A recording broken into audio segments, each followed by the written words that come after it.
So hello friends, welcome to pharmacy Mitra. इस video में हम लोग बात करने वाले हैं फार्मेसी एंड थेराप्यूटिक कमेटी के बारे में, जो कि हॉस्पिटल एंड क्लिनिकल फार्मेसी का एक बहुत ही इंपॉर्टेंट टॉपिक है।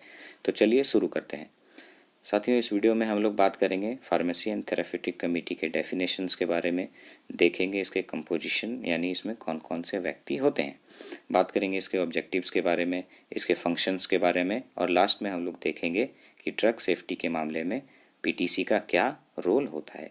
तो चलिए शुरू करते हैं इसके डेफिनेशन से। तो फ्रेंड्स, जैसा कि हम सभी जानते हैं, हॉस्पिटल एक ऑर्गेनाइजेशन होने के तौर पर ड्रग्स के रेशनल यूज़ को बढ़ावा देता है। यहाँ रेशनल यूज़ का मतलब होता है प्रिस्क्राइबिंग राइट मेडिसिन।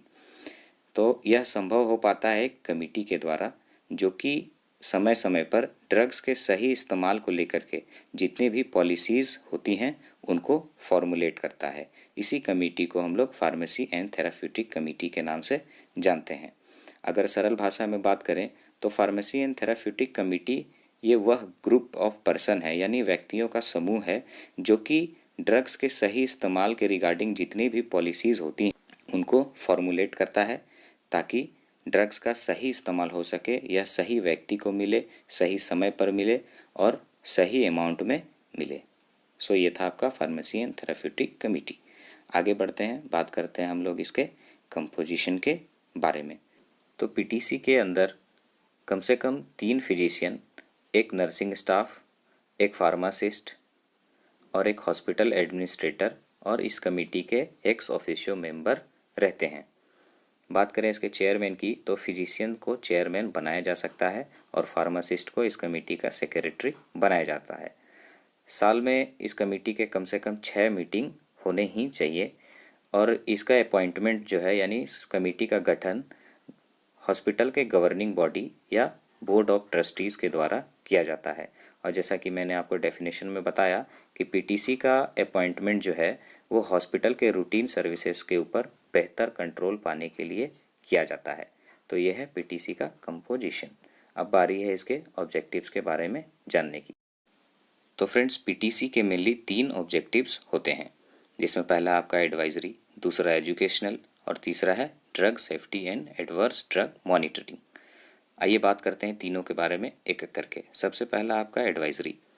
तो फ्रेंड्स, पीटीसी जो है वो ऐसे पॉलिसीज़ बनाती है जिससे कि ड्रग्स का सिलेक्शन, उनका परचेजिंग, उनका प्रिस्क्रिप्शन, उनका डिस्पेंसिंग और हॉस्पिटल में ड्रग्स का इस्तेमाल सही से हो सके। साथ ही यह ऐसे पॉलिसीज़ भी बनाती है जिससे हॉस्पिटल स्टाफ्स को सजेशन दिया जा सके और पेशेंट्स को उनके सवालों का जवाब भी दिया जा सके। बात करते हैं इसके दूसरे ऑब्जेक्टिव्स के बारे में, जो है एजुकेशनल।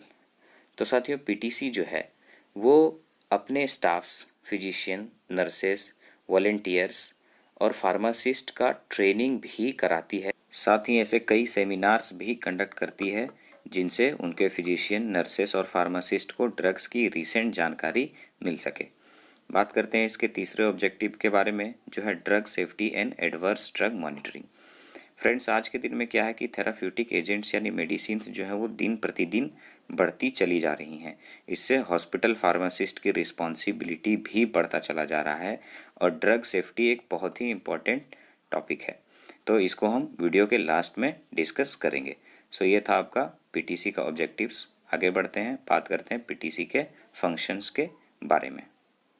फ्रेंड्स, पीटीसी के कई इम्पॉर्टेंट फंक्शन हैं, जिनमें से कुछ ड्रग सेफ्टी के मामले में जितने भी पॉलिसीज़ होती हैं उनको डेवलप करना, साथ ही हॉस्पिटल फॉर्मुलरी सिस्टम को डेवलप करना, ड्रग्स का बिना बर्बाद किए हुए या बिना डुप्लीकेट किए हुए उनके सही इस्तेमाल को बढ़ावा देना और ड्रग्स का डिस्ट्रीब्यूशन, एडमिनिस्ट्रेशन और उसके इस्तेमाल में क्वालिटी एश्योरेंस करना, यानी उसकी क्वालिटी की जांच करना।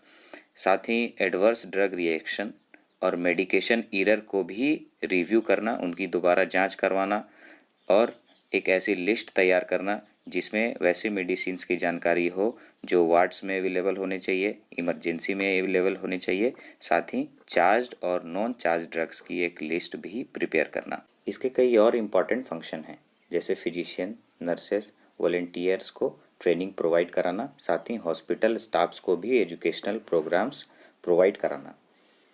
अगला इम्पॉर्टेंट फंक्शन है इसका ड्रग्स के परचेजिंग, डिस्ट्रीब्यूशन, उनका सिलेक्शन, उनका स्टोरेज और उनके इस्तेमाल को लेकर के एक प्रॉपर पॉलिसी डेवलप करना। साथ ही ड्रग्स एंड मेडिसिनल प्रोडक्ट्स के परचेजिंग और उसके स्टोरेज के लिए फार्मेसी डिपार्टमेंट को एडवाइस करना। और साथ ही यह हॉस्पिटल मैनेजमेंट में एक बहुत ही इफ़ेक्टिव रोल प्ले करता है।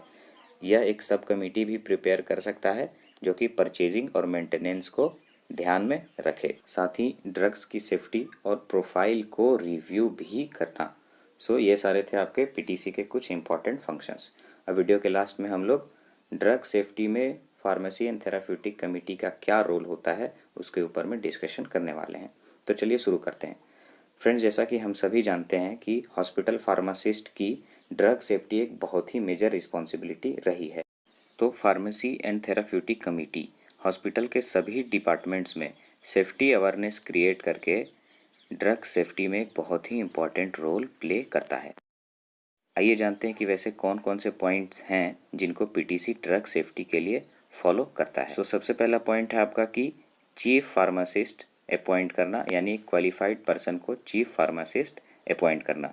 साथ ही मेडिसिन्स जो है वो फार्मासिस्ट ही डिस्पेंस करे, इसकी खास ध्यान रखना। साथ ही फार्मेसी के अंदर ड्रग्स की प्रॉपर स्टोरेज फैसिलिटी प्रोवाइड कराना और ड्रग्स को पॉइजनस, नॉन पॉइजनस की कैटेगरी में डिवाइड करके इनको अलग अलग स्टोर करना। साथ ही नारकोटिक एंड साइकोटिक सब्सटेंसेस जितने भी होते हैं उनको स्टॉक और इशू करने के जितने भी लीगल रिक्वायरमेंट्स होते हैं उनको फुलफ़िल करना। साथ ही वैसे हॉस्पिटल्स जो कि मैन्युफैक्चरिंग भी करते हैं तो उनमें गुड मैन्युफैक्चरिंग प्रैक्टिस फॉलो कराना। इसके अंतर्गत जितने एक्सटर्नल प्रिपरेशंस बनाए जाते हैं उनको सेपरेटली रखना, अलग रखना और स्पेशल कंटेनर्स में ही डिस्पेंस करना जो कि लिक्विड ओरल जैसे सिरप और मिक्सचर से अलग हो। एक बहुत ही इंपॉर्टेंट पॉइंट है इनका कि जितने भी इम्पटी इन्फ्यूजन्स बॉटल होते हैं, यानी खाली ग्लास बॉटल्स जो होते हैं या सलाइन बॉटल्स होते हैं, उनके दोबारा इस्तेमाल पे रोक लगाना, चाहे उनका इस्तेमाल यूरिन या वोमिटिंग या एंटीसेप्टिक को रखने के लिए किया जा रहा। साथ ही जो ड्रग्स एक्सपायर हो चुके हैं या ख़राब हो चुके हैं उनको अलग से रखना और समय समय पर हॉस्पिटल स्टाफ्स के लिए मॉडर्न मेथड ऑफ डिस्पेंसिंग के ऊपर में लेक्चर्स या सेमिनार्स कंडक्ट करवाना। ये था आपका फार्मेसी एंड थेराप्यूटिक कमेटी का ड्रग सेफ्टी के ऊपर में जितने भी रोल्स होते हैं। आई होप ये वीडियो आपको बहुत अच्छे से समझ में आया होगा।